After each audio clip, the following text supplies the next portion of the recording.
Nice big spread for you here, Richard. Got U9, U11, U13, and junior coaches. All right, perfect. Well, you know what? With that, I'll slowly start kicking things off here. So with that in mind, I mean that's it's our first time having this. So thanks so much for everybody joining today. We've kind of had that in mind. We're going to start with the basics, and we can advance. As we go. We'll talk about one-on-ones, two-man game, a three-man game. Talk about a little bit of off ball, and then just go into building a team offense. So kind of at each one there, we'll start off with the very basics, like what you could see at the younger ages, what you need to do, and work that all the way up to I guess the U17, maybe scratch the surface about what would be happening at a junior level, but we'll kind of have those building blocks along the way. I know that Jason put in the chat. It's essentially we got like about 60 minutes of content and left half an hour for Q&A. I think, if there's some pressing questions that we can address right away, Jason will stop me. We can address it as we go. And if not, we can do a little bit more of an extensive Q&A at the end. So I guess the best way to start, kick things off, especially if we're talking about having the U9 level here, is just some principles about playing offense in general. So we're talking about that. The first thing we always like to teach when we're cradling, we have our stick. We always want the stick up here, right? We call this a triple threat position. When we're here, we can cradle, we can pass, we can shoot. If we're cradling down by our hip, we're not a threat. We always want to be a threat. We want to be able, if we see somebody open or if we see an opportunity to shoot, that we have our stick up here.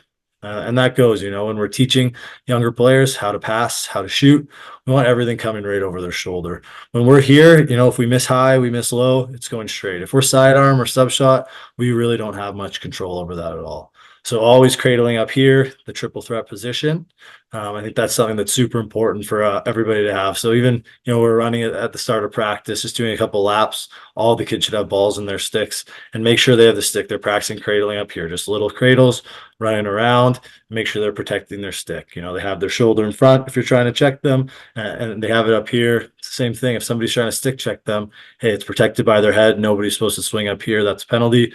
If we have our stick out here on the side, easy for somebody to come check it, right? So that's one thing. And then, another reoccurring theme that we'll talk about today, which kind of goes hand in hand in this, is always being a threat when we're on offense. No matter what happens, whether we're in transition or we look like we're going to the cage, we always need to take a look at the net and see if we have an opportunity. If we ever get odd man situations, if we're on a power play, whatever that is, if we're not a threat to score, then you know what, the defense doesn't have to play us. So it doesn't mean every time I have the ball, I'm going to the cage as hard as I can. What that means is it looks like I'm a threat. The defense is going to have to come to me and make a play. And we kind of go from there. So hope that all kind of makes sense. It's a little different not seeing everybody's faces and having any nods of approval or not. But those are just a couple of things that'll be coming up throughout our talk today. So just wanted to kind of set that ground level there. So I guess we'll kind of just start things off about just going one-on-one on offense. So before I drop a couple things here, there's just a couple things that I think are really important principles. So the first one is we always want to attack like as soon as we get the ball. So you see lots of times someone will catch the ball and they'll look at their defender and then they'll decide, hey, I'm going one-on-one. The defense has time to set up. The defender that's on you, any off-ball defense that's there, they have time to set up. So if we catch the ball and we can go one-on-one right away, that's going to give us the most success. Second thing, keeping our heads up while we're doing that. If we're going one-on-one with our head down, we're not able to see our teammates that are open. A lot of times as we progress and get into the older age groups, these one-on-ones are not for us always to go to the cage. It's to draw the defense, to set up the offense, and to find our teammates that are open on the backside. So we need to make sure that we have our head up. And once again, when we're rounding the corner, be a threat. If we get a step on a defender, it's not always that first step where we're open, we're going to shoot. Sometimes the steps 2, 3, 4, 5, we're going around. That's when we get that little bit of separation. Maybe that's when the defense has to make a decision to come play against us. And that's when we can hit our open teammate or take that ball right to the cage. So really committing to that. And once again, coming around to be a threat. And then the final thing, right, is show a couple on the board. I'll try my best with the board. It's better when you're out on the floor, but we always want to set our defenders up. So for instance, if we're doing a bull dodge, so I'll kind of draw this up on the board here, see how this is all going to look. So if I'm on offense, we have our defender right here. I'm on O. If I'm doing like a bull dodge where I want to come over top or even a split dodge, I can spread this out a little bit more. We know we're going over top. If we just look like we're coming over top the whole time, our defense is going to be able to see that. We're not going to be effective. Even if it's just like a bull dodge, which is a quick step and putting our shoulder down, they're going to be able to react. It's not in a good spot. So whether it's like a split dodge, which is kind of just faking hard underneath, we want to make sure that we're opening that defender's hips. We're coming down and taking that big jab step so that that defender has to react and come underneath, and then we can come right back over top. That's the difference between getting a step on a defender or the defender being able to be, right on our hands, right on our hips, playing us and then dictating where we're going instead of making them react to what we're doing at that time. So that's great. A couple of good moves there, the bull dodge and kind of the split dodge. If we're working on that in practice, just working on footwork. I know at the younger levels, we see this all the time is, slow it down when we're starting any of these moves and get the kids to really work on their footwork. If they're just speeding through, they're going to maybe just try to dip a shoulder a little bit and go. It's like overemphasize, take that hard step down, and then we can come over top with our stick up, looking to the middle, stick up, head up, and that triple threat, and we're kind of good to go from there. So hope that kind of makes sense on those two. And you'll see later, like we talk about a two-man game and setting up picks, it's the same thing, right? When we're doing this, we need to have some misdirection. We need to set our defenders up for us to have success.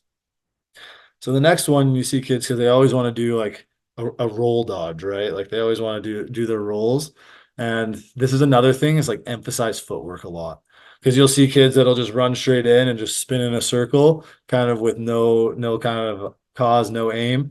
That's not what we want to work on here. Like if we're doing a roll dodge in this situation, it's because we want to get underneath this defender and get to the net.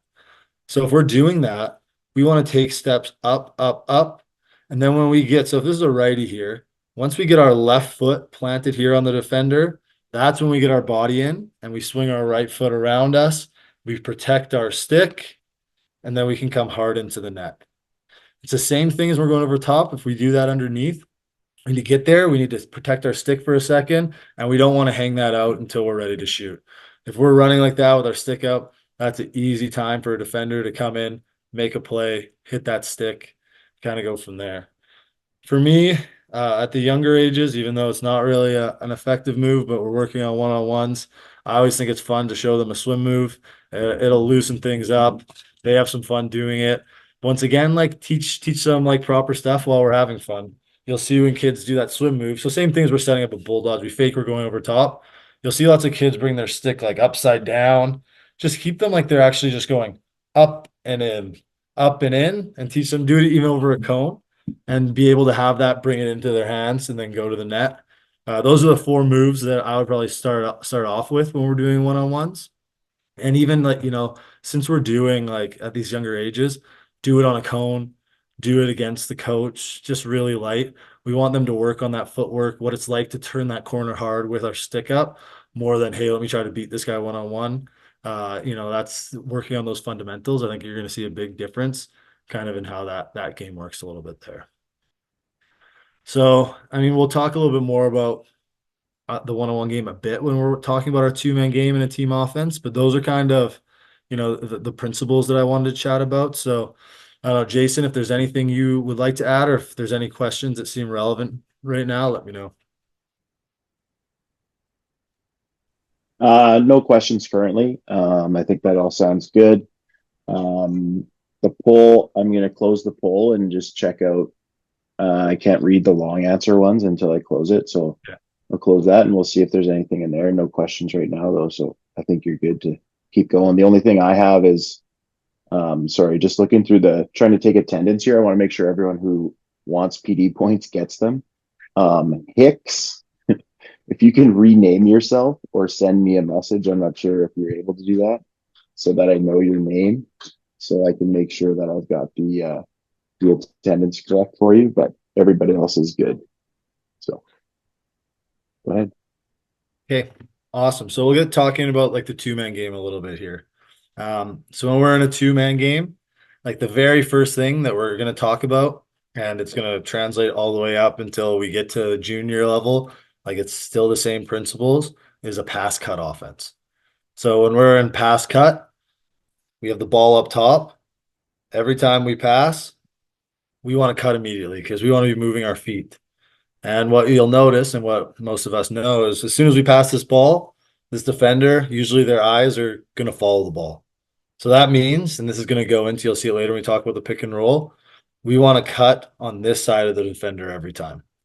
So in this situation, when we're just running a pass cut offense, it's just that pass down, cut to the middle, and the first look, no matter what, if this guy's open off of that, we have an easy pass right into the middle. And that's a great opportunity for us to score. That's getting to the sweet spot of the floor, this area inside the dotted, right in this kind of box right here. That's where we want to get to on the floor. That's where most of the goals are scored. That's where the money's made. We want to get to that spot on the floor. And this is a great way to do that. So even just working on that, you can work on that at the U9 level, just the pass cut. Have a 2-on-2, have a coach up there up top, and just work. You can do this as, even as just like a skills drill on a give and go. So just run a quick give and go as, one of our skills drills at the start of practice, but emphasize those points so they know what they're working on. They know the purpose of kind of why they're doing this, right? So run the drill. We have a dummy D coach. Just pass it down. When we're running this drill, especially at the younger ages, let's make sure that this player has actually got the ball in their stick before we cut so we can work on some timing with this. If they drop the ball, that's fine. That's going to happen. We're going to drop balls. But if we're cutting to the middle right now while that player doesn't have a ball, they're not going to be able to get a pass. So we're running that drill in practice. Get that pass down. Make sure they're cutting over this side of the defender. And then we get that pass back and we can take a shot and go. And then, as we advance with that pass cut, they can cycle through, we can swing, and we can do that on both sides. But that fundamental of the pass cut offense is going to be what leads us into our 2-man game, 3-man games, the basis of a motion offense. That's a super critical part, understanding why we need to get over top of this defender. And, we'll get more into the 2-man game, like the pick and roll. But when we get to older levels, I think like, once we're starting to pick too, like this defender, they might not want you to get to the middle of the floor. And that's when we have to start selling this too. Make this pass and look like we're coming here, rip over, make sure we use our body to get past that defender. But we always want to get to the middle of the floor. The second that we cut this way, then the defense, they're dictating what's happening. On offense, we want to dictate what's happening at all times. We want the defense reacting to us. As soon as we face cut, that's what I like to call this, a face cut on this defender. They know where we are. They can see where we're going if we are, and we'll talk about the pick and roll in a second. They can communicate that a pick and roll is happening. They can push us away. They're in control of what's happening. We want to be in control, and that really starts by, at the younger levels, making that cut's going to be easy, but at older levels, we're going to have to work to get to the middle of the floor there. Okay. So we'll talk a little bit about some principles now about the pick and roll. It's just adding another step. So we did the pass cut. Now it's pass cut pick. So starting with this right now, the pass cut pick, same thing. We're going to swing this down. And all I'm saying, this is a down pick that we're talking through right now. So we're setting a pick going down the floor. As soon as we pass that, it's the same thing, get to the middle. And when we're running a pick and roll, like if that's what we think we're running in a game, let the kids know like the first look, no matter what, is in this pass cut. We're not running a pick just to run a pick. We're doing it to get a good scoring opportunity. So if we pass this and we're cutting to the middle and we're open, hey, let's hit that. That's a great scoring opportunity. That's what we're trying to get right now. We're trying to get a good scoring opportunity. So once we get down and we get to this sweet spot on the floor, we're not open. This is the time where we come to set a pick. And this is like I was talking about why it's so important to get over top of this defender. Right now, because we've done that pass cut and we're running to the middle, we're sprinting, this defender has to react. They have to react and get back into the hole they're chasing us. If we would have just passed that and we're trying to come set a pick down this way, well, one, they can just push us off the pick right away. They're in a great defensive position. They can see that coming. They can push us off our route. We're not going to be able to set a good, easy, clean pick. And secondly, even if we do outpower them, outspeed, they see this coming from a mile away. And this is like getting into like, maybe like some of the U13, U15, 17 coaches. I don't think we'll see too much of this at the U9 level. But this defense is going to be able to start communicating now. They're going to be able to say, hey, pick's coming, open up, switch, and this is going to make their job so easy. So we want to make sure we're getting to that sweet spot on the floor right here in the middle. We're sprinting. As soon as we get there, this defender's chasing us. That's when we know we're coming to set this pick. So once we come start setting this pick, now it's this offensive player's job to start setting up this defender. So same thing as when we're talking about we're doing our one-on-ones. We know that this pick is going to be coming because we're doing a down pick on this side of the defender here. So we want to, have a little bit of deception and make it look like we're going underneath. And I mean, it's the same thing. You'll hear me talk about it time and time again here. We always want to be a threat. If we're coming to set a pick and this defender is playing really high and we can take them underneath, take them underneath. We always want to be able to have the easiest path of resistance to get to the cage, to get to the net. So when we are setting up that pick, make that, and that's a good way to teach the kids. Make that like very important, instill that in their mind to actually sell that. Like you're going one-on-one, you're taking that guy one-on-one, that pick is just an aid that's helping you out after that. So if you can take them underneath, do that. In this situation, we're just setting it up. So the defender's here, we fake going underneath. This pick setter who's coming, their job now, and it's one thing I see at the younger age when we start picking rolls, they'll come set that pick right like square on the defender's back. That's not what we want, right? If we set it right on their back, it's like dead on here, they're going to be able to maybe maneuver and jump over that pick. And that's what a lot of times too, when you see those like picks that are right on defender's back and you see them snap back, and that's going to be a moving pick all day. So we want to, and a good way that's been described to me in the past is where our back is, that's kind of showing the ball carrier where they're going to go on the floor.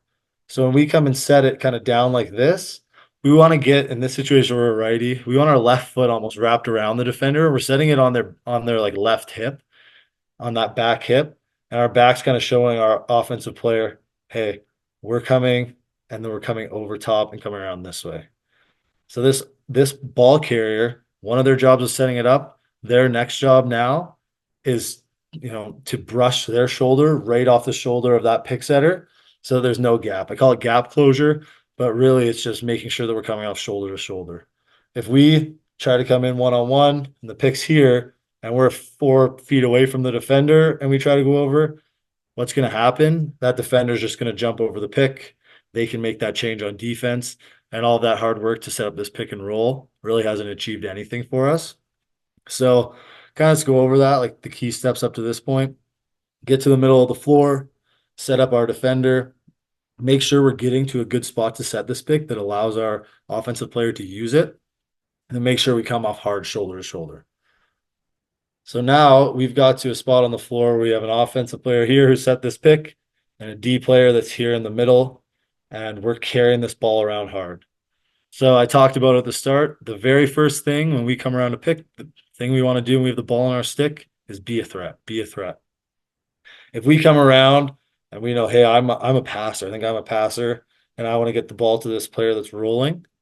This defender is just going to sit in the hole. What we've done in this pick and roll is something that, if we get to power play and short, but I'll talk about it time and time again. All we did is create a 2-on-1. A 2-on-1 is a great thing to have in lacrosse. We want to make 2-on-1s. So I think maybe just to back things up even a second, working on 2-on-1s from different spots on the floor at a young age is a super important thing. To work on spacing, to work on what it's like to be a threat when we have the ball on our stick. So, run some 2-on-1s from up top, run 2-on-1s from the sideboards, get players really comfortable with 2-on-1s, because as we start advancing offenses, really our job is to create 2-on-1s, and then we have to be able to know how to attack that effectively. So we've come around this ball carrier or this pick setter, you'll see it every time when you start walking through a pick and roll. They're instinctively going to want to roll with their back to the ball, kind of like hit this and just go. The easiest rule, and teach it to kids on anything we run on offense, is we always want to open up towards the ball. You get lost really easily. It's a fast game. If we have our back to the ball, we try to turn around, see where that pass is coming from. Super easy for us to get lost. So when we hit that, we want to open up to the ball so we see it the whole time. We're coming around. It's the same thing I talked about on one-on-ones. We want to take steps 3, 4, 5 around this. That first step might not be open. The second step might not. We need to bust around this hard and a little bit on an arc on the 23. I notice when I watch or coach even with the younger ages, right away their first instinct is I got around and I'm going to run straight at this defender. Well, on this 2-on-1, we really want spacing, right? This defender, if we're cutting in hard here, it's really easy for them to check two players at once if we're right in next to each other. So we want to come around this as a threat, but we want to be able to carry this up high and make this defender make a choice, right? So we now have an O player here, an O player that's rolling here. We want to make sure, and this other defender that's probably recovering into the middle, we want to make this defender that's here in the middle. Maybe I'll just go, those O and D's look pretty similar. I'll say that these guys are righties. So make sure that these righties going on this defender here, who we're going to call X to make that even easier, have to make this player make a decision. So we can work on that in drills and practice. So, the first time that we're running through this pick and roll, have the ball carrier come around hard and shoot every time. Then make them come around and hit the roller every time. And then I think it's best sometimes if you can have a coach, if you can do it yourself, just sit in the middle while they do this. And then it's your job to make them make a choice. So come up to the ball, and that means they have to pass it. If we stay in the hole, come around and take your shot. So, you know, that's kind of like the most important steps of setting up that down pick. Um, and yeah, I don't know. Getting that 2-on-one's important. All those steps are super important. I'll kind of walk through an up pick quickly, similar to going the other way, just to quickly demonstrate all those key points again. And then while I'm doing that right now, start thinking if you have any questions, anything you want me to elaborate on, or if there's anyone that wants me to go more in depth on this, or wants me to even break things down a little bit more. Either way, very happy to. So start thinking of any of those questions right now.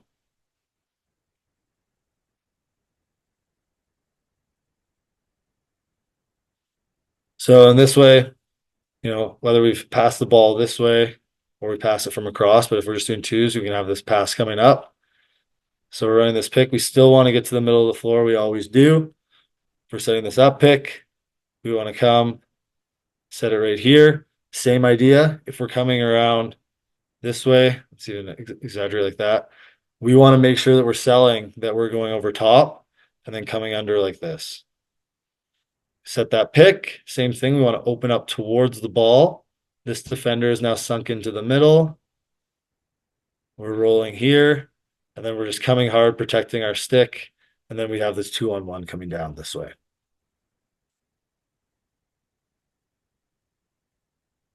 So that's the basics of like kind of the pass cut pick. I'll quickly talk about some seals in a second. Jason, are there any questions that have trickled in? People want me to break it down more or anything like that? I just answered the one that was in there was about cradling. But I think maybe, I don't know if you want to talk about, are you going to talk about swinging the ball eventually, like later on, or I'm not Yeah, sure exactly. I'm gonna quickly talk about the 2-man game, the 3-man game, and then Okay, go into building a team okay, offense. perfect. Yeah, The awesome. team offense, I'll kind of do that last.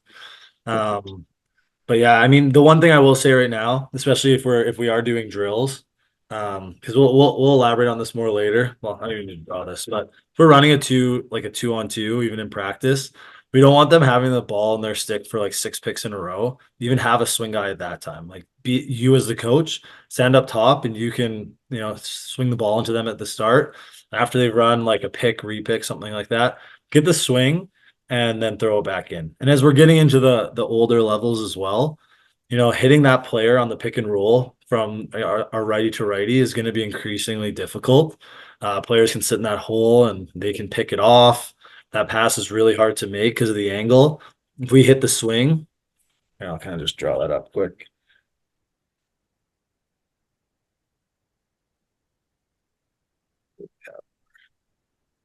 So like we've come around, we're running this pick and roll, making this pass with a defender that's probably coming in, trying to make that pass over top. This angle is not great. So as we're getting to the older ages, and we'll talk about this more in building a team offense, hitting this swing quickly and then making this pass inside is a lot easier, and that's what you're gonna have to do. So like eventually, like when you get to the older levels, that's where all those looks are gonna come from. Teams get really good at defending the pick and roll. I just know that for the most part, we have yeah, coaches that are coaching a younger age, but that's where we're going to need to get to. So having a swing in there in practice is definitely beneficial. So one question here for you. Do you only run these picks on the ball side? So I am going to, I guess we can talk about it now. I was going to talk about off ball a little bit later, kind of after the on ball stuff, but no, like I definitely not at all. We off ball, we always want to be moving, and I will get more into detail later, but I mean, I don't know if there's any U15, U17, but like say the U13 level here and U15 the same. The what you want to get to, which would be great, is timing an on ball down pick with an off ball up pick. If we can time those at the same time, that's amazing. So say the ball was over here, when we're off ball, and one thing I talked about this in building a team offense, like the only time you're really wrong on offense is if you're standing still, in my opinion, right? Like that's really easy for a defense to cover. We should always be moving. So if we're running something over here right now, we have our lefty on offense here, a lefty here, two defenders.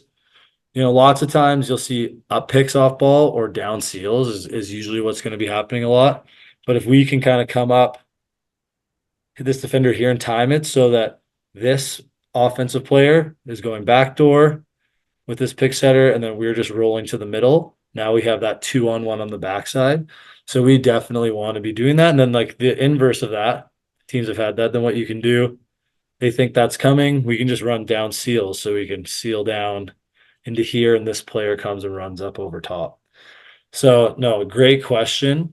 Um, and yeah, my plan was to talk about off ball a little bit more later, but no, we always want to be moving, whether it's a cut, at younger ages, just cutting through as soon as we see our defender, like, U9, that's perfect. Like, watch your defender's head.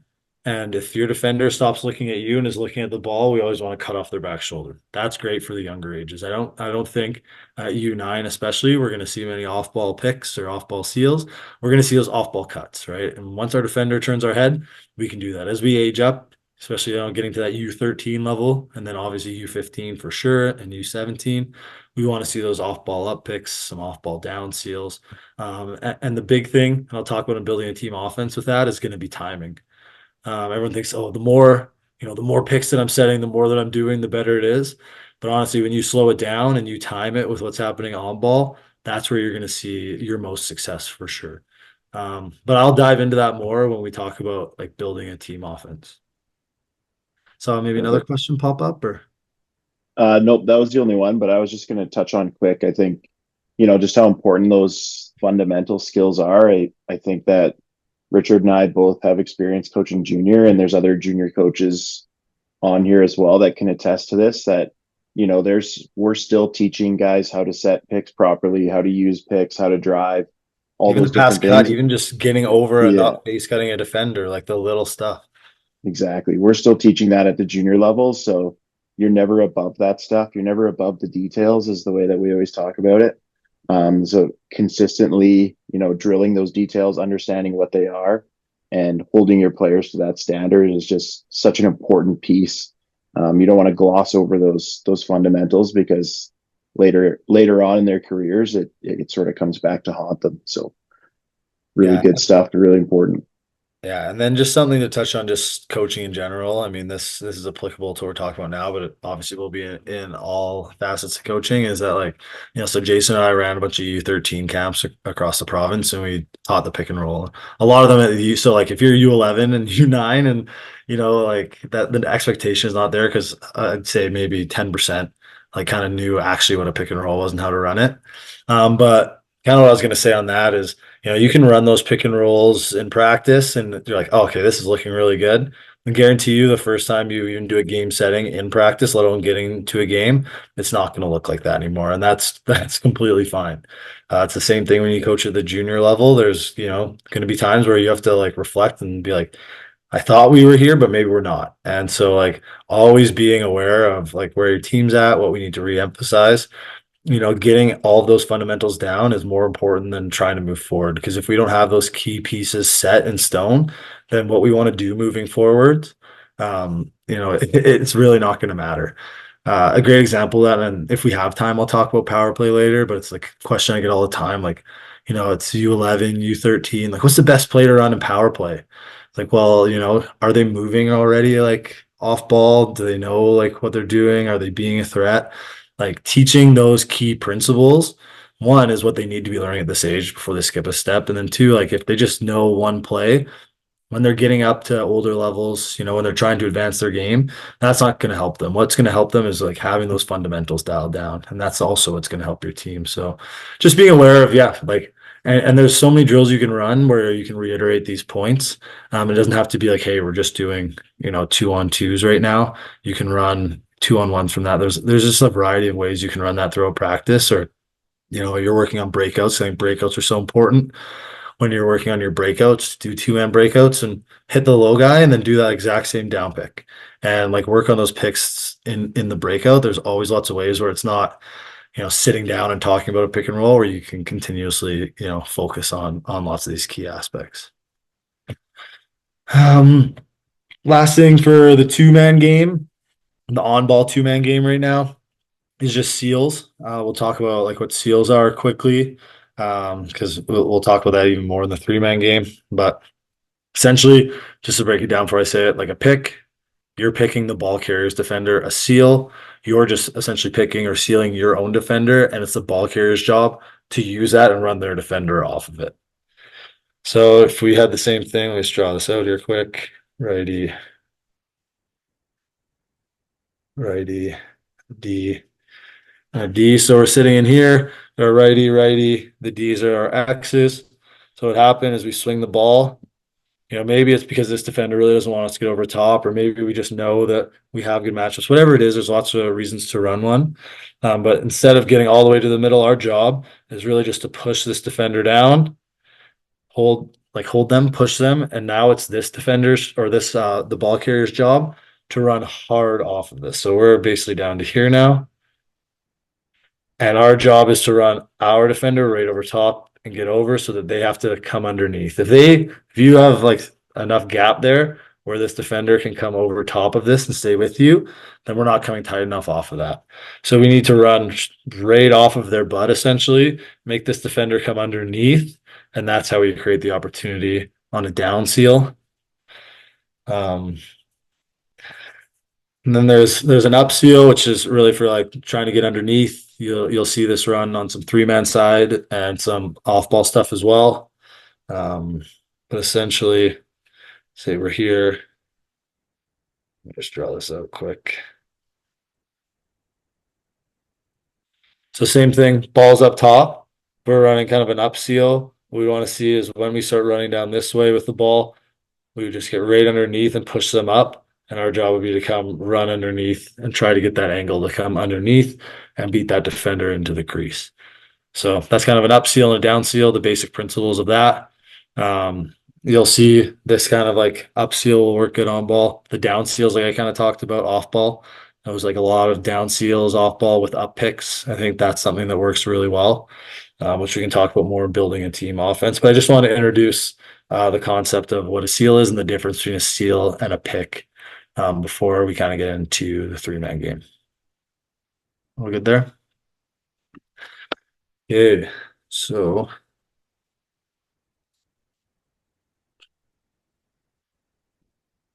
now three-man game. So kind of the last thing that we'll talk about 3-man, like it's always a 3-man's always going to be like on ball. When you're off ball, like they're kind of going to be help. You can run 2-man off ball. At least that's kind of how I see it for the most part. But a big thing is spacing. I'll talk about it more when we get into running a team offense.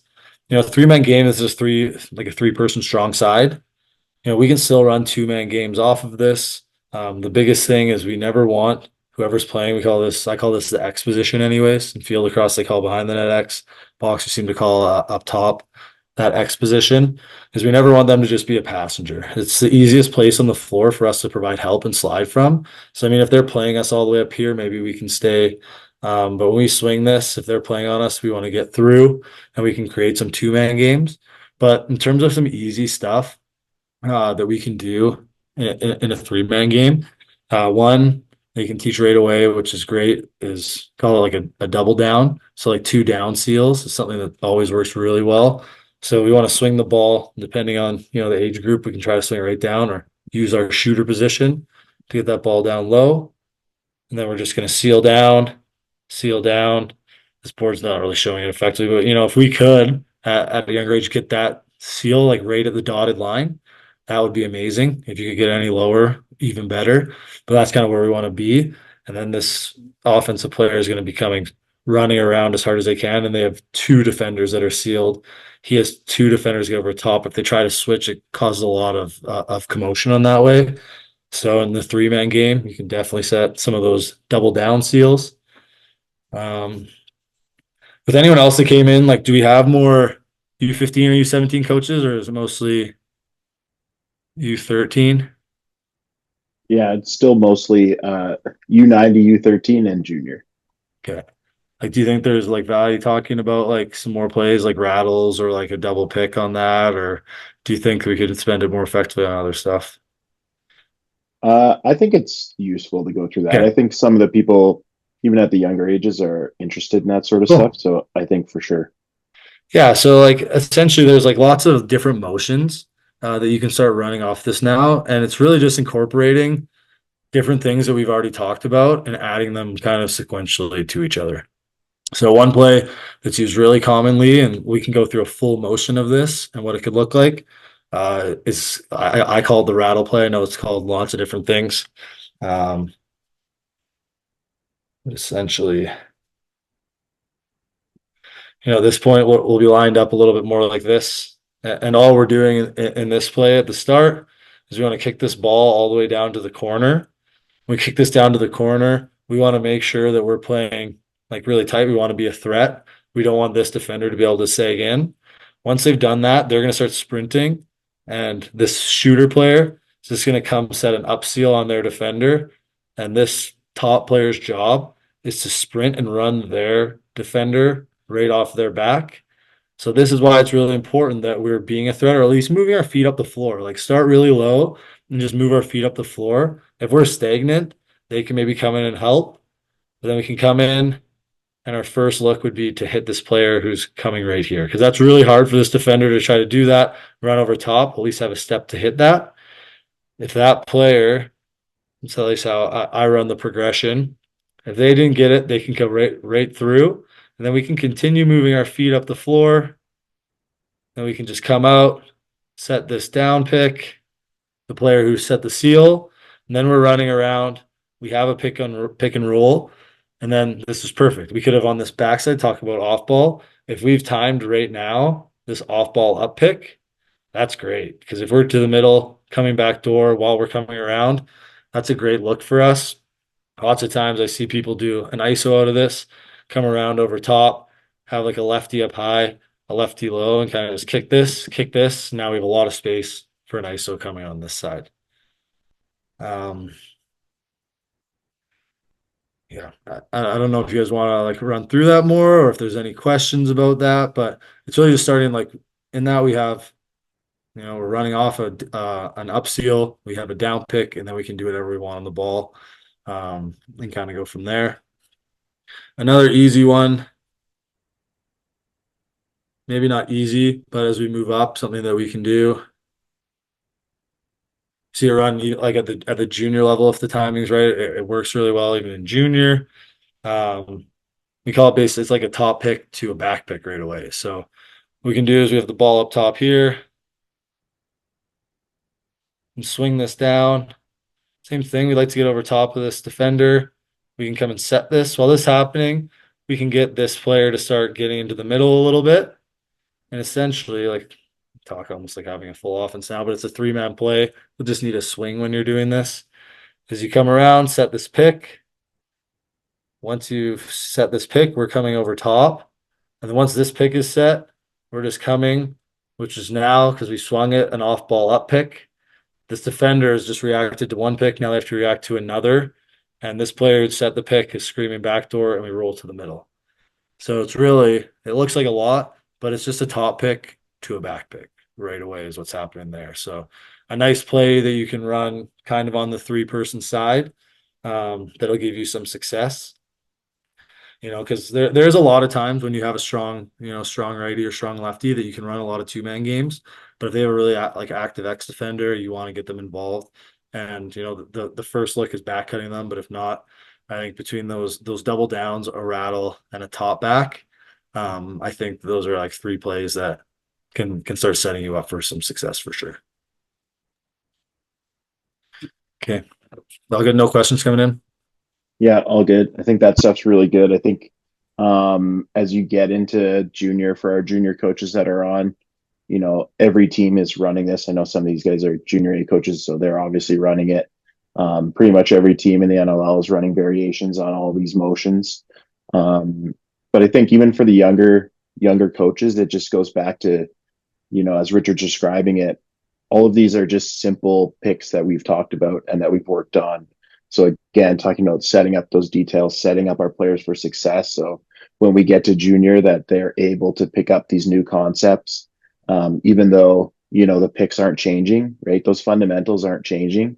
All we're changing is the motion, how we do it, how we disguise it, misdirection, keying on certain players, matchups, that sort of thing, right? And having that good fundamental base is super important to us getting to those spots in junior, us getting our teams to where we want them to be is you guys as younger coaches building those fundamentals.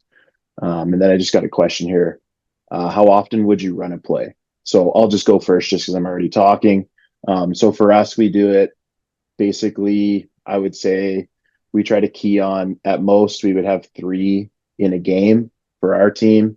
And we would run those probably at most 3 times a period each. And that would be if things were not going well. Like it would be much less than that if things are going well for us on the offensive side. We might do it once each. Another way to do it is you could have a set play off a second 30, say. So you could run the same play off every second 30 in a period.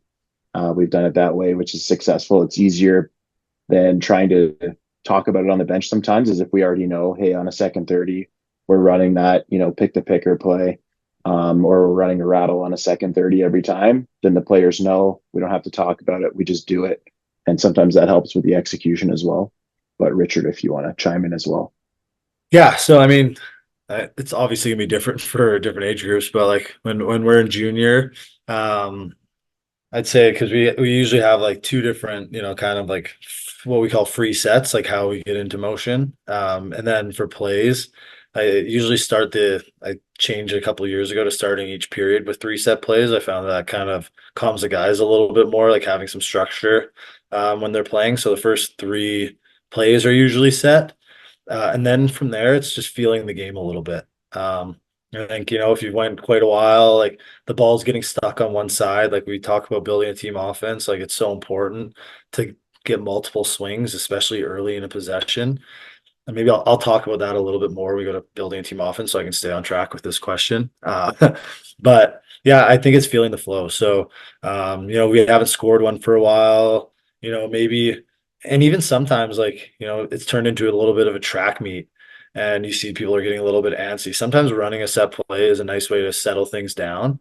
Because you'll see like the offensive players get a little bit antsy. They're like, oh, we haven't had the ball for a while. So they get a hot finger. They see they're open like 5 steps outside the dot. They want to shoot. So, sometimes it's after we haven't had the ball for a bit. Sometimes it's because we haven't scored, or maybe, we just need a goal and we know this play works. So yeah, I would say on average, like probably like for me, it would be like around 7 or 8 a period for set plays. Um, because you really like want them, you know, just playing, being freewheeling. And it's kind of something I use to get them going and to get stuff back on track. One thing I will say is a good point that Jason brought up, which I think is just really important at any age, is off of 30. And then this is like talking at younger ages, like Jay said, like it's great when you get to older ages to run a set play off of that. For us, like what I like teaching, especially at any young age, is if we ever get a reset, so say here we're and obviously it's never going to be perfect.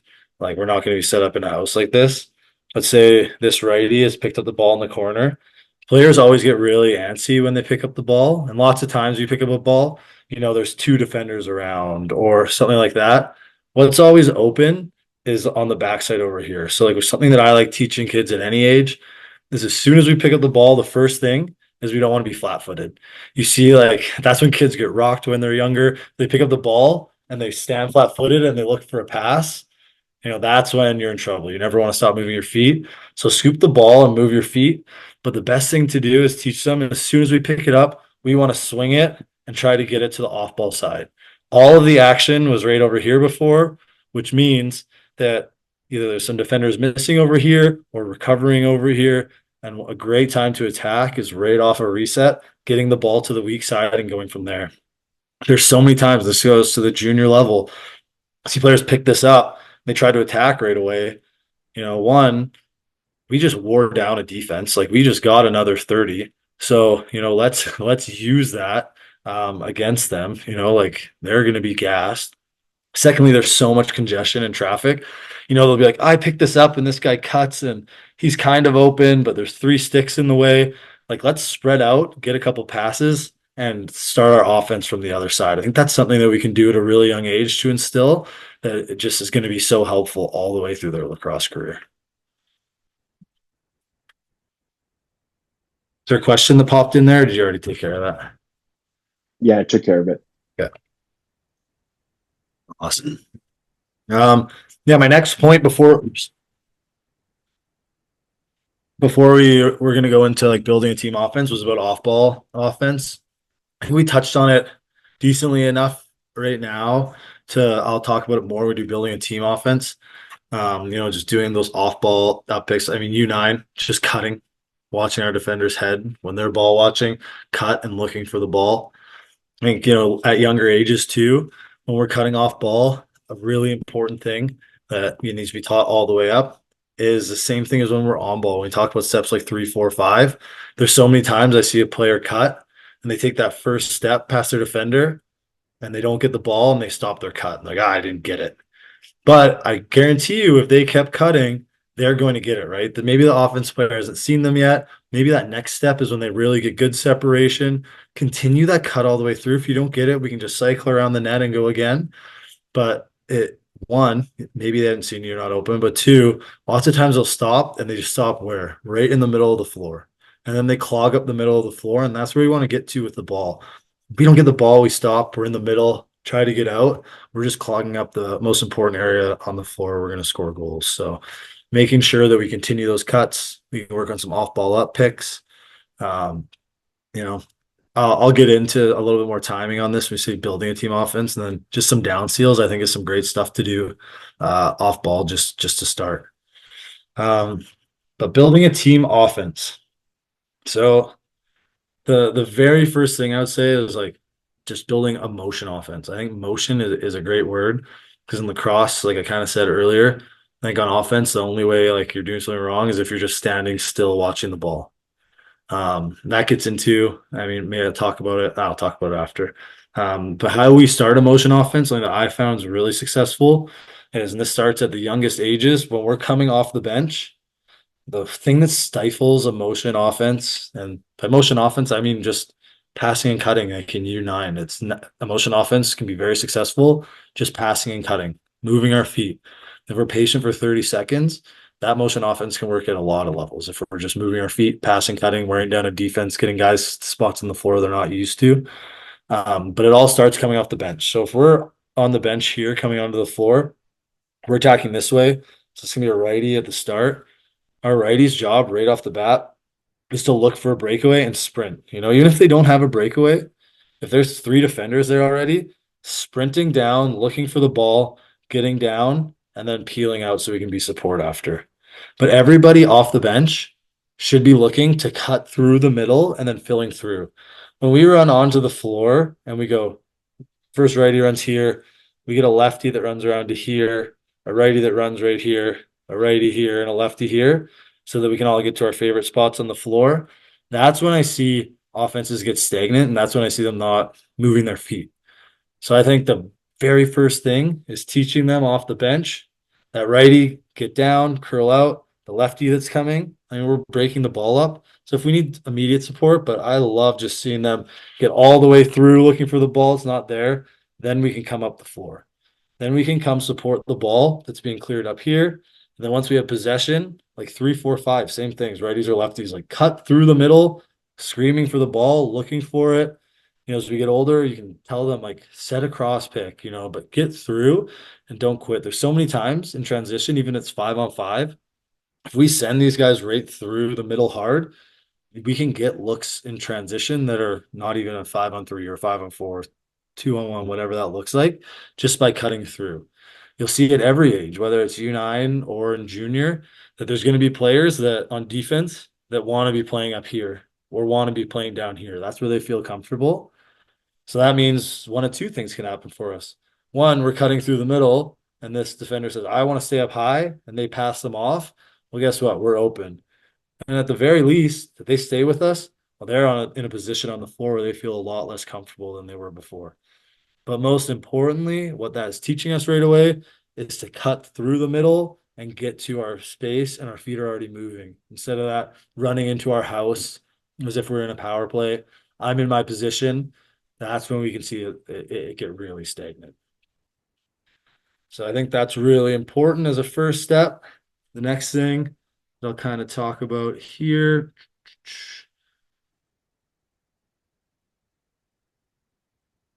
So now we are on the floor. We've all cut through the middle. I talked about this a little bit before, but especially early in the game, early in 30s, but no matter what, we really want to encourage early, like quick touches to both sides of the floor. Like get the ball down to the righty, run a quick down pick. If it's there, obviously we can shoot. But we don't want to see them set a down pick. It's not there. Oh, okay, I'll come set an up pick. Come here. I'll try going 1-on-1. And then the ball's been over here for 10 seconds. Doesn't matter if it's U9 or junior A. These guys are going to be like falling asleep or getting angry. What's happening? This isn't an offense. This is one or two people trying to play lacrosse and score. So right away, really early, like kick it down. We can send it down, run a quick pick. It's not there, swing it, run the same thing on the other side, and get a couple touches to both sides right away. So one, it's good for all of our players getting involved, everyone moving our feet. And two, we're making the defense have to move. They've had to come out and play defense, go in, feel what it's like to play off-ball defense, sag in, come back out. We learn really quickly, depending on the level, how far out this defense is going to come play. So I'd say like early in games, start really spread out. If we can get the other team's defense, and at every age, there's players that want to come out and play the ball. If we can find out that if we're standing on the boards and they're going to come play defense on us, that just opens up a lot of space in the middle of the floor where we want. So get that spacing, get some touches, see how far they're going to come out and check us, and then we kind of run into it from there. All righty. So once we're there, as we see, like whenever we're set up, and whether this is just kind of like a house now, you'll see so many different variations where, maybe we have a player that's here. When the ball's down here, we see a lot more teams starting on the half walls and almost playing across. But no matter what it is, we see that we kind of have two-man games here. So one on either side of the floor, and then we have a player at X. So we talked about what we can do in a three-man game. But most important thing, and I touched on it earlier, is this player X cannot just be a passenger, and they should not be there for the full 30 seconds of a shift. That's not their job. They're there to support. What this player's job is, if they're not in the three-man game, is to be an outlet so that we can swing the ball over to this side. And if we're three righties, a really good time now is as soon as they pass it to the weak side, the two-man side, as soon as we pass it, that's when we can cut through and look for the ball. That's when we have another player replace, and then we're into new spots right away. Because if we just keep watching from this spot, our defender's just going to sag in, and they're going to be the help right away. So make sure we're active, looking to cut through the middle or get involved in the three-man game. One way or the other, as long as we're not just standing there and watching, it's a quick way for any offense to get killed. Yeah, so I guess right now what I'll start talking about, and I think, up till so I don't even know, like even in U15, even in like U17, if we can get so like if we're at U13 right now, we can get to this spot, I think we're in great shape. Like a good base offense. If we can start setting up timing, so and when we do timing on this, like really slow it down. So like if we can time, we pass this down. If we can time an on ball down pick with an off ball up pick at the same time, that is a great start to any offense. So what I like tell players and just break it down from the start is when we're setting this. So, we talked about getting over, we talked everything about this down pick. This player who's setting this off ball up pick, they shouldn't be looking at this player. They shouldn't be looking at this defender. They should just be watching the ball. They can be running to the middle, watching the ball. And then when they see this pick about to come, they set this. So the ball carrier is carrying over top with his roller. We have this player who's just going to be screaming down the back door, and this player that's flashing into the middle. Right. And then if that's not there, none of those looks, right? We swing. This player takes a quick look inside, especially as we get to the older levels. That's where we're going to see some of these looks, especially to the on ball pick setter. They're not there. Hey, we've cycled through. We're in the middle here. We can swing this over and we can do the same thing again. So if we can start building an offense at, I don't even know if at U13 how realistic having that all timed out is, just like to set fair expectations. But if we can start getting to that point, at the U13, U15 level, if your team's really good at younger, like that's something to aspire to. Like just that's a great starting point to be able to run one thing. Just timing that on ball down pick with an off ball up pick, I think is a great starting point for building some sort of a team offense. I think I see a question in there.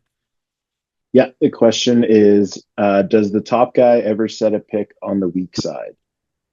Um, Generally, I never say never, but it's not like to me, it's not good strategy being on the wrong side of the floor.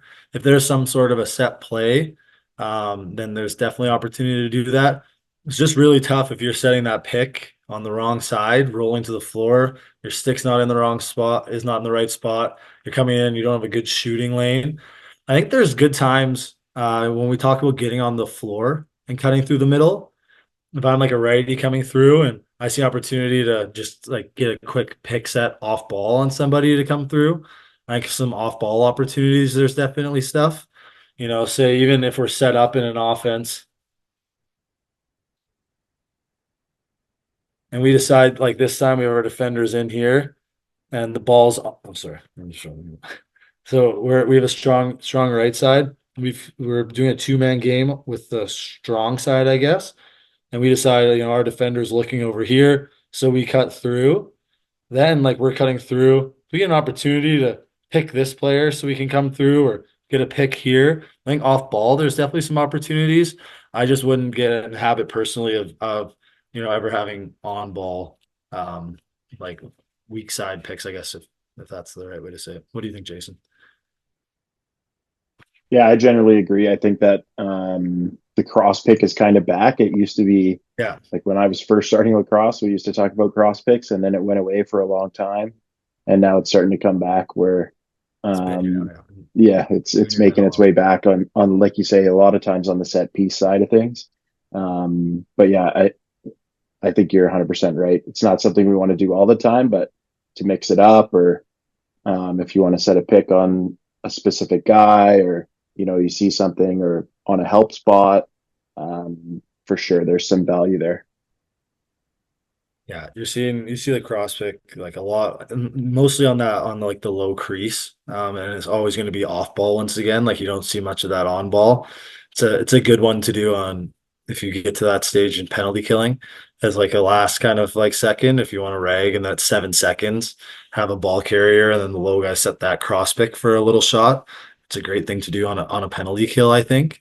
Um, and there's a great times off ball, but yeah, I think scripted, I think is if you're just setting like emotion offense as principles, it's definitely something that I think I would stay away from personally, but especially like on ball stuff. So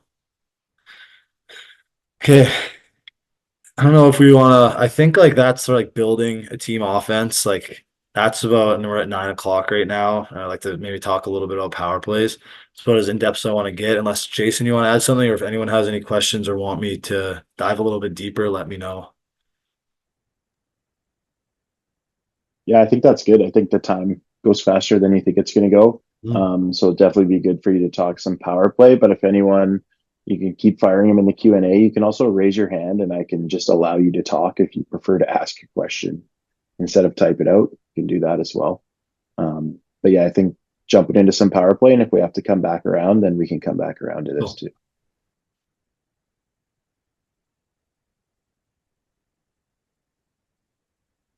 Okay, so here's our setup for power play. We have our point, shooters, and crease. Um, that's why I call that's the terminology we'll use. Like that's pretty standard. Um, so the biggest thing, and this goes up to even like U13, I would say, is really drilling down some of these like basics that are really important, some movements before we get into set plays. Like so we get to like U15 and U17, we can have a couple set plays, but there's some like key fundamentals that I see players coming into junior A that are very good lacrosse players. I'm very surprised, like to me, to understand some of like the simple um, I don't know, nuances and movements. And I like to break it down, calling it moving in T's and C's. And this is on ball or off ball. So in terms of like C's, what I say is our creases and shooters should always be moving in what I would call a C. So most times too, in a power play, it sucks, but like and these could be really good goal scorers, but the ball shouldn't really be touching down here unless it's for a shot. Because once, like we talked earlier, 2-on-1s or in like the 2-man game about how we want to attack 2-on-1s, we have 2-on-1s at the top of the floor. When we get the ball down here, just casually passing, that's really not getting a lot done for our power play unless we have something set. And there's a rule that I like putting in place, which is like better than a play, I think, at the younger ages. But before I get to that, I'll kind of talk about what I mean the T's and C's moving. So essentially, I see as like a crease player, they should be anywhere from on the back of this like goalie here to sometimes up in like this spot here. The worst thing we can do on a power play is stand in one spot and have this defender feel really comfortable about where we are. So like if the ball gets over to this lefty, hey, one time we're right on the back pipe looking for it. Another time we're up in this kind of spot here looking for it. We should always be moving our feet and making this defender have to look back and understand where we are. It's going to make it hard for them to pick off passes. They're going to have to be reacting. They have to talk. So our creases should always be moving on C's like this, and that's generally going to be off ball. It's the same thing to me with our shooters is moving in those C's. And lots of times this is like on ball too. Something that like I see a lot of like really players do is like right at the start, hey, we have the ball. Let's look like we're shooting and carry down into this spot. And let's find out how far is this defender going to come. Because I mean, we're maybe not getting a shot there, but that's not what it is. What have we done now? We've made this 2-on-1 like a lot have a lot more space and it's a lot easier for us to attack. If we're just standing in one spot right here the whole time, get the ball, once again, always being a threat. When we catch this ball, the amount of times it's going to power play this player not look at the net, it's crazy to me. Every time, like we have these players in these spots because they're really good, like they're good lacrosse players and they should be able to shoot. So they should at least be looking, right? And that's going to make the goalie be honest. It's going to make the defenders be honest. But yeah, if we can carry this down, look like we're shooting, we'll find out how this defense is going to play it. Are they only going to jump from here? If so, that's great. We can have that dump on the backside. If this shooter that's coming down, hey, now we're in a really good spot to support here. So on ball and off ball, like our shooters can be on a C kind of the same way, but this will be on and off ball. And then our point player, really important, especially at the younger ages, that this player is always a threat. If they're just going to stand up here the entire time, we're not going to get very far with our power play. So I say that they move on a T. So I say they move on a T, they're going to be moving. Oops, that's not a straight line. I'll draw it first. They're going to be moving up and down and side to side. They have 2-on-1s. They want to stretch these out and make these defenders make decisions. Right. So if we've brought this defender down to here and they're coming down, we can come all the way over to support here and get the pass and then attack this way. Right. Then look at this 2-on-1. We can move on our C and back cut while we come here. Now this defender has to make a really big decision. Am I going to come out to the ball? And if so, look at this easy pass coming into the shooter there. So if we can effectively start talking about those players on here moving in their C's and T's, it's really important. And like early, same as how I talked about this shooter coming down, one of the first things this point player should do is walk down and see when are these players going to pinch or what side, right? Sometimes, you know, even at U9, it's this player always slides. Sometimes when you get up to the junior levels, hey, they know like this player is a really good shooter. We're only sliding from here. You can guess that, but there's only one way to really find out, and that's by this point player being a threat. So they've got to get in, be a threat, at least look to shoot. And I mean, if the defense doesn't come to them, they can just walk in and take that shot. So this player has to be dangerous. They got to be up and down, and they got to be side to side. So that's the T's and C's. Because I think we really need to dial that down before we even consider running a play. I know there's no nods. I hope that all makes sense to everybody on the movement there. And then I guess the next step after that is instituting some rules. And I think you'll see some great success with this at times. Well, I guess I elaborate on one rule too is like really never try to touch this down unless there's a shot. Another rule at younger ages that I like to put in is we never throw a skip pass. So like skipping a skip pass, like this is one person away, this is one person away. A skip pass would be skipping this player, passing across here, or skipping and passing down here. We don't want to throw a skip pass unless it's an immediate opportunity to score. I see, when players like start getting U11, U13, they're on a power play. The first thing they do is they want to throw this pass all the way down to the crease. That's a great look if this defender is out of place and we have a look to score. But if we're just throwing that to throw it, that's so risky. There's two players that can pick it off. It's a hard pass to make for us to catch, and it's not going to get us anywhere unless it's a direct opportunity to score. But in any case, if the first rule like I put in that starts resembling a play is that if the ball ever does touch a crease, the opposite side shooter cuts right away, cuts underneath their player. So that's an automatic rule to put in. And I think you'll see at the younger ages, if you do that, like as a play, even you'll get a good look on it like once a period if you do that too. So just passing that down as any time that it hits a low player, we cut underneath and the first look's in there. If not, hey, I'm down low. This player is our new shooter now. So I think that's a really good first one, first rule to kind of put in. Does that make sense? That'll sound good to you, Jason. So anything you want to add on that before I just talk about like getting older on a couple little plays we can start running? No, I think that's pretty good. I think the only thing I was thinking was if you are doing, U9, U11, even into U13, I think those are rules you can have for your 5-on-5 play as well, right? When the ball touches the crease, we can send those cutters through on the off ball side. Just a good way to start motion and getting your players thinking about how to move off ball and how important that is. Yeah, absolutely. Okay.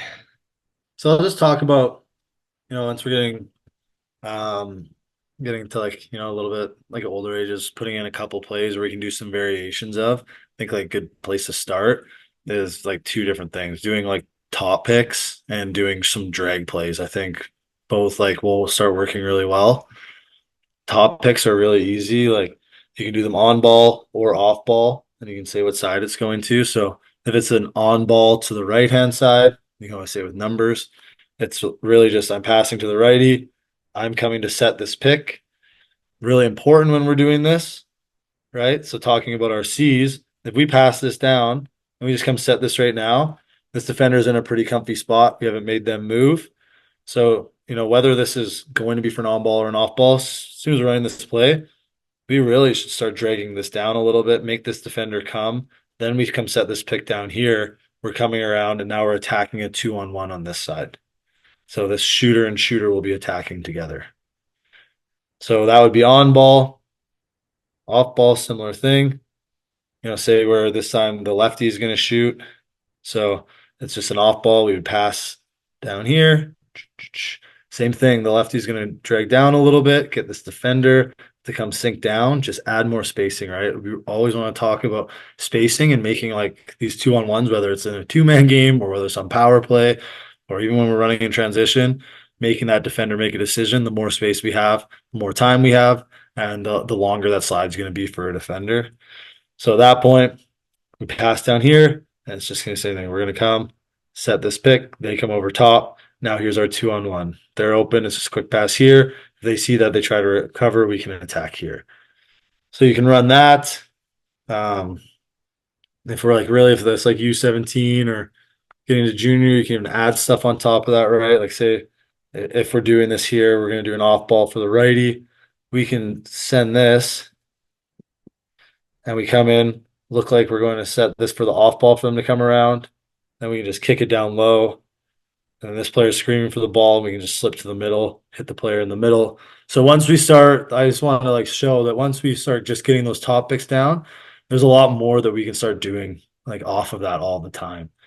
Um, so that's a good concept, those top picks to start teaching them because there's a lot that we can run off of it.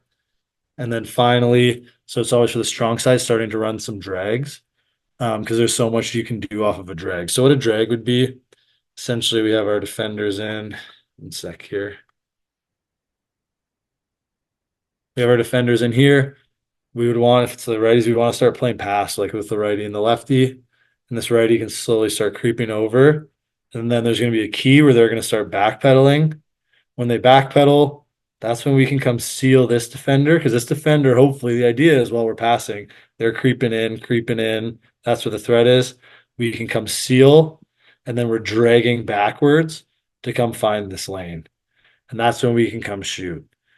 And it's really nice because once we've done that drag, where we are essentially setting that pick while the point's dragging back, there's like getting that principle down is really important because you can run so many things off of that. Once we've started dragging, they can fake like we're coming back. They can fake like they're setting this pick and they can go set down on the crease. They can come set on this shooter, or they can do something that's you see all the time too at the higher levels where they can come down and it looks like they're going to come this way. This defender jumps over top, and then we can come around and kind of set a button hook seal and then come attack this way. So if we start putting a couple drags into that power play as a first step, that's something that all of a sudden you taught them one concept of a drag, and you could potentially run like 4 or 5 plays really easily just by saying, drag point or drag shooter, drag crease, or drag button hook or something, right? So some good concepts to like start working on plays. Um, it is a good place I think I'd start. Yeah, I agree. I think that's all great stuff. I think, I talk about a lot. I call primary and secondary motion. And I think we use just all those simple seals and simple looks. And the big key for us is what does everybody else do, right? So when you're running a top seal, like what is your backside crease doing? So for me, it's really important that, our backside crease guy is getting tight to the pipe. So he looks like a threat. So he's holding a guy from sliding from the crease up sort of thing. And just having, again, talking about those details that make plays really successful continuously, right? The first time you're going to run a play like that, you're going to have success probably. But then the defense is going to adjust. So what do you do next, right? So having secondary motion, having like Richard talked about, slipping the seals, having secondary looks off those are so important as you get to the higher levels. So one person has their hand raised. So Trevor, you can unmute yourself and ask it. Look at that. It pops them up.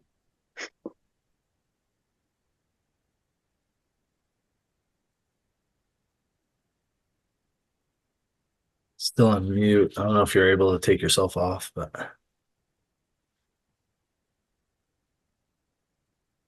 Took his hand down. Maybe he didn't want to ask a question after all. He was just testing the buttons. yeah, if the unmute for whatever reason isn't working, just feel free to put it in the Q&A there. But I'm just going to allow everyone to talk because I think that was there more stuff you wanted to go through, Richard, or do you want no, to no, do this is the perfect. I mean, presentation? we only have like 10 minutes left, really, Yeah, so yeah, good time that's for some perfect. Q&A. Awesome. So I'll just let everyone do that. Now that I know I can allow everyone to talk, I could have done that the whole time. Like I said, not a tech guy. Next time we'll do it better. Whoops. He said his daughter swatted the phone, so. Yeah. So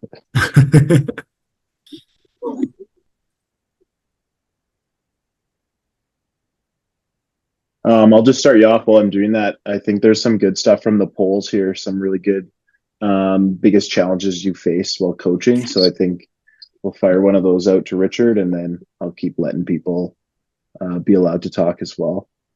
Um, so one that came up a couple times is talking about modifying drills to account for different levels of skills on your team. So having some, higher skilled or higher experienced players with less experienced players. How do you deal with that? How do you sort of make the most of that? Yeah, for sure. And I mean, that's the thing is like you honestly can run the same drill and focus on different things the whole time, right? Like there's like simple just doing like a down pick drill. You know, you can be talking to one player just about shooting and talking to another player about like the details of it, right? So like if we're just even if it's we just have pylons here, like you can have different focuses for different players in the same drill. If we're just doing this as a shooting drill, right? You can be like, hey, this player still hasn't cut to the middle yet. This player here is really working on how do I like say we've got to it, we've gone here. This player is still working on how to do a pick and roll, and this player is working on coming through steps 3, 4, 5, and then acting like they're shooting, selling a shot, and then hitting the roller. Like you can still focus. There's like 6, 7, 8 steps to a lot of these things where you can tell different players to focus on different things. I think that's a good starting point. When you have like such a disparity, the one thing I would always say is like maybe the players that need a little more focus, spend the time with them because if you start moving at the pace of the strongest player on the team, everybody else is going to get left behind. So like making sure in drills like we're swinging the ball, get them involved. I think a big thing that happens that I've noticed when there's that disparity is that the players that are weaker or newer to the game, they're a little bit timid in the first place because, hey, there's these really good players, or at some ages, huge size differences. So maybe they get a little more timid, and then the stronger players take over, and then that gap is only going to widen over time if we have that. So it's getting them more involved, making them feel, like constantly communicating with them, working on with that, and like staying at that pace. Because like say like U13 is a great example where maybe there's a first year player and there's a player that can already run a perfect pick and roll and is sniping shots off the post. You really can run one drill and have multiple focuses at the same time, but don't advance at the highest like level player. I think that's something where if they want to be challenged, you can give them stuff to work on off the floor, like work on some different skill stuff, like trying to find that kind of even keel where we can move the whole team together. I hope that kind of answered. I don't know if you have anything to add to that, Jason, but Yeah, I think that's good. I think one thing for me, we talk about with our U13 camps a lot is utilizing your assistant coaches as well, Mhm. making sure that they're engaging with those players. Or if you're sort of, I know a lot of times in minor, the head coach is sort of the one that knows everything, and the assistants are just volunteers that want to help out and don't really know a lot. So if it's you that has to spend the time with the less experienced player, that's fine. Just make sure your assistant coach understands what drill you're running. They can sort of focus on running the drill and you can focus on helping that player. And then I think as we get older, probably not in U9 and U11, but as we get to U13, I think some of those more experienced players, we need to start relying on them to be leaders as well and helping those less experienced players along and helping them understand that that's going to make the team better and that's going to make them better as a player as well. As they say, once you can teach something, then you sort of start mastering it, right? So I think that's a really important piece as well, is make sure that your best players are your best leaders and your best teammates, and helping everybody out, not passing to them and not making them feel inferior, making sure that they feel involved, and keeping them in the game for sure as well. I got another one here for you. Um, just on managing player expectations for roles on teams. sorry, like there's like some background noise there. I missed that. Sorry. So just managing player expectations for roles on specific teams. Yeah, and I mean, I guess the biggest thing like is going to be very age dependent, right? Like I think, when we're U9, U11, even U13, like I don't think that players at that age should have roles. They're still figuring stuff out. I've seen players that have played their whole life in U13 where straight O guys and ended up at higher levels playing straight defense and then making the NLL. It happens a lot of times. Or guys that, were defense and then all of a sudden they put in the work and they started playing offense. Or someone that, like their job was like getting loose balls. And then all of a sudden, because of all the loose balls they've gotten chances to score, and now they're a goal scorer. So I would really like U13 and below, stay away from defining. Like I know you're gonna have certain players at that age now being on penalty kill and power play, but I still think it's pretty important, especially in practice, to get players reps at all positions there. I think encouraging players like, hey, you're doing great at loose balls, but I would avoid pigeonholing anybody like at that age. I guess it's like everybody work on everything. We're lacrosse players, right? I think like even U15 still the same regard. Once you get to U17, we're getting closer, about to make the step to junior. They're kind of finding out like where they're going to be. We're still not playing offense defense. It's 5 in, 5 out. So teaching all those fundamentals, and kind of staying away from like that. I think, having like maybe goals for players on stuff they're strong with can be good. I like that encouragement, but I wouldn't call like a U11 player, hey, like you're a stay-at-home D guy. That's stuff that personally, like with my coaching philosophy, I'd stay away from. But Jason, anything on your end with that? I think just as maybe quickly touch on like as we go into junior, what that looks like. Yeah. Obviously, things change once you get to junior, and especially once you get through sort of work through the levels from tier two to junior B to junior A, and you know um, that sort of thing. So maybe just quickly touch on that as well.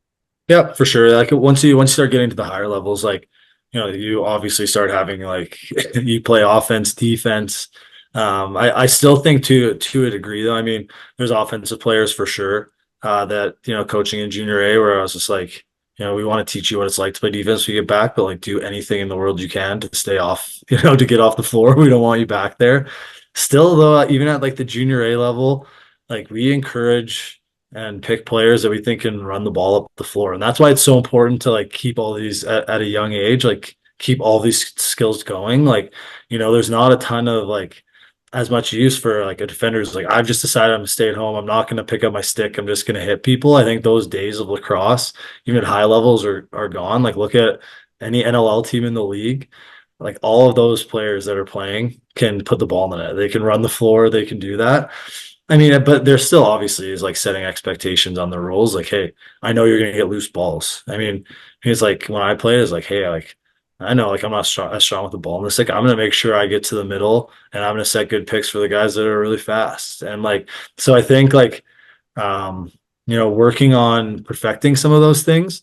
But like I think even still at that time, like try not to limit stuff too much. Like if there's somebody with complete brick hands, I think like when you're at like maybe like a tier two and sometimes junior B, but man, there's like crazy athletes all over the floor when you're watching junior B games. Is yeah, we're gonna focus on, if you're a defender and you play down low, we're gonna focus on what anchoring the crease looks like. We're gonna focus on how we're gonna push down the boards because it's an athletic defender. Hey, you're on ball, like you're usually a ball carrier, like really focus on how to set up a pick. You think you're a feeder, but the best way to be a feeder is to be dangerous, right? So shoot the ball early.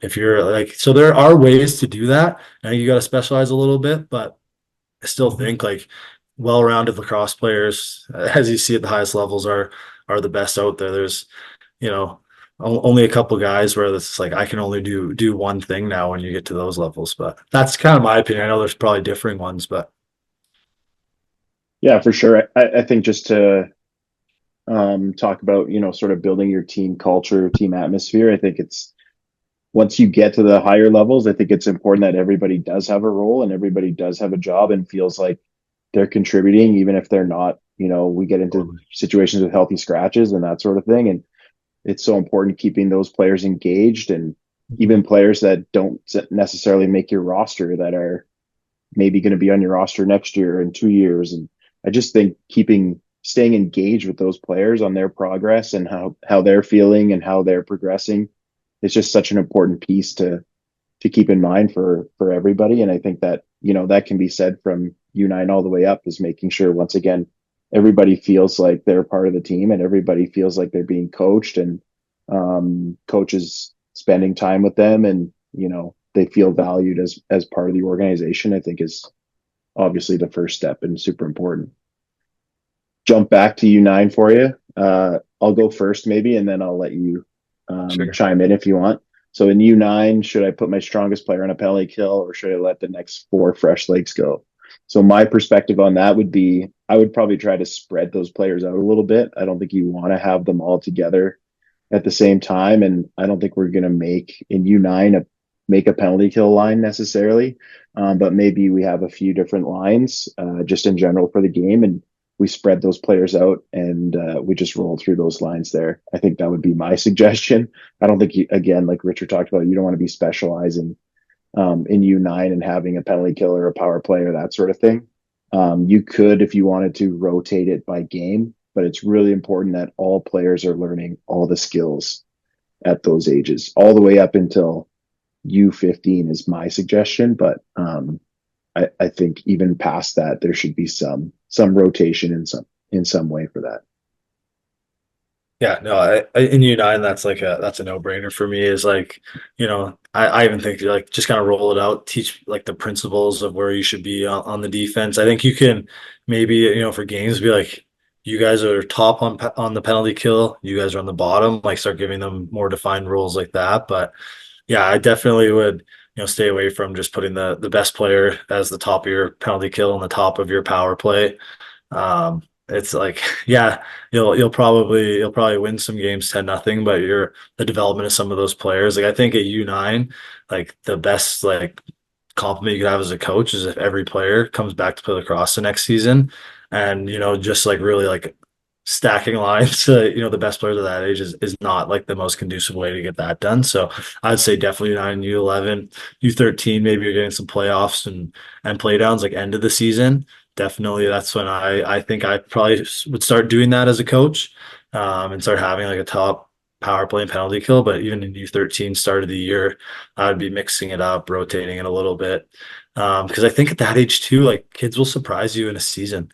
When you're like in U13, there's a lot of growth spurts, and there's players that are like starting to turn into adults, fine, or maybe they had a growth spurt and they're finding their coordination. I think you'll be surprised if you give players opportunities what they're going to show you as well. So It's a great point. Next one. How long do you spend on certain details of offense, such as setting picks, before you look to move on to the next step? And how often or when would you go back to cover previous lessons? yeah, so I mean, for for setting like a pick, like you can work on that all season long, and I think like I'd be curious to see what age group this is at. But like I'll just start in the middle at like U13. I can guarantee you like just going through the points of after you pass, getting to the middle, not face cutting, setting it on the proper side, setting up the defender, going hard over their shoulder, rolling the proper way, and that's not there swinging it and looking back to the middle. If your whole team can do that by the end of a U13 season, like good, really good job. So I think you can run the same like drill in different variations and focus on different things and continue like ingraining that to a degree. I think once you get to like higher levels, I think you have to, once you say you get to junior, for instance, I think it's a little bit different. It's like you kind of got to start getting this stuff down, or there's going to be players that can do that, and you can work on that one-on-one because you're going to have to move on to getting set plays done. But I think that's something you measure as the season goes on, like in terms of when you're revisiting certain things. I think you have to like make a season plan at the start of the year. It's never going to go completely according to plan, but at least it'll give you some direction of where you want to be. Keeping practice plans so you know what you've been working on, and then seeing how that reflects in a game. Because I'm telling you, like when they're first learning to pick and roll, what you're doing in it, the 2-man game in practice, and then when you're actually working on a 5-on-5, and then what that looks like in a game, trying to settle that down. We watched a lot of U13 last year, Jason and I, and there's maybe a couple of teams where you could confidently be like they're running a pretty good pick and roll offense. So it's something to always revisit. It's the start of a junior A season. You're revisiting lots of that. You move at a quicker pace, obviously, but there certainly are times when you're going back to some of the principles where you have to be refreshing them. So it's going to vary by age, by team. You could coach U13 or U15 for 10 years in a row and have 10 different scenarios of what that looks like on where they're progressing, where they need to revisit. That's something to keep your finger on the pulse of for sure. So I don't think there's a definite answer there, I guess, but you have anything to add on that, Jason? I think I agree 100%. I mean, we've done so many of these U13 camps together now that Richard and I sort of speak the same language. So I don't have too much to add on that. I think that, like you talked about, having that season plan is super important. And I think keeping, like you mentioned, keeping practice plans year to year, I think is huge as well. So you don't always have to start fresh. Every practice shouldn't be brand new, right? We should have some sort of plan. And then also having practice plans um, that players can see as you get to the older ages, I think is important. For my junior team, we send the plan out prior to the practice occurring, and they're expected to understand what that plan is and some of the keys we're working on. So I think setting your players up for that earlier rather than later is again the best practice. So having those set plans is really really key. And then also assessing how your drills and how your practices go as well is super key. Not just the games. Obviously, in games, sometimes you could do something perfect in practice and it's not going to go your way in the game because defenses, every team you play is different and every situation is a little bit different. So I think really assessing how your practices go and how the skills are progressing and how things are working for you and how things are working for your players, how they feel, are they engaged? Are they able to stay engaged for your entire practices? Do you need to take a break to have a little more fun or play some more games or whatever that looks like? Or do you need to take a break and do some more fundamentals where we're getting too sort of system heavy and just really assessing throughout the year, like Richard talked about, it's so important. No two team is the same, right? I've been coaching the same team for over a decade now, and no two seasons have been the same. Every team is different. Every team needs different help in different areas. So it's really important that we understand that as coaches. You can't just plug and play year after year after year. You have to be able to adjust. And honestly, that's what coaching is, right? So is being able to make those adjustments and changes on the fly and understanding when to do those.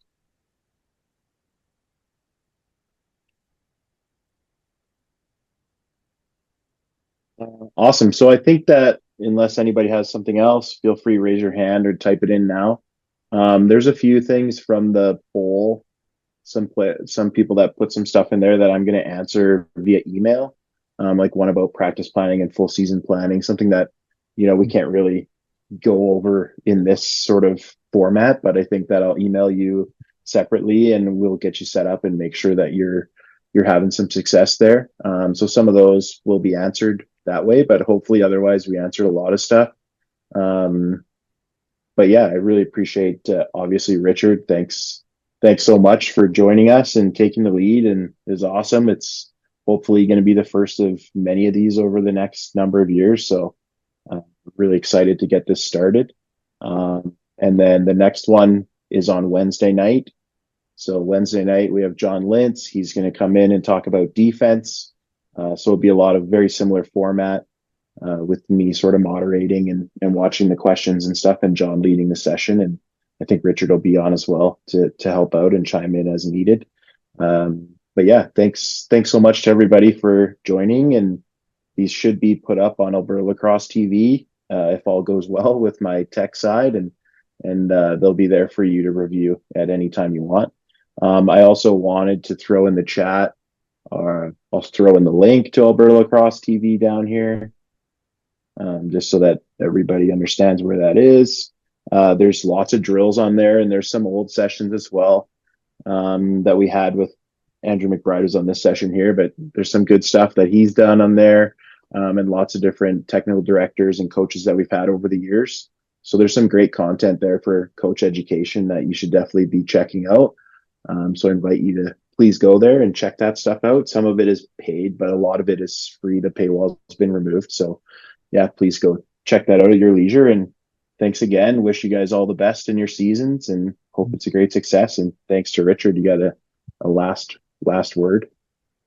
Um, no, I just thank you all for coming on to this. Is us trying to set this up, help everybody out in the future. And if there's any feedback on what you thought was good or stuff you'd like to see in the future, this is something that we would like to do yearly, and with maybe some different value adds or stuff. So if there's anything you think would be beneficial in the future, I'd love to hear that. But no, just appreciate everybody for hopping on, and hope somebody got something out of this today. So Awesome. Thanks so much. thanks. Have a good night, everybody. Thanks, guys.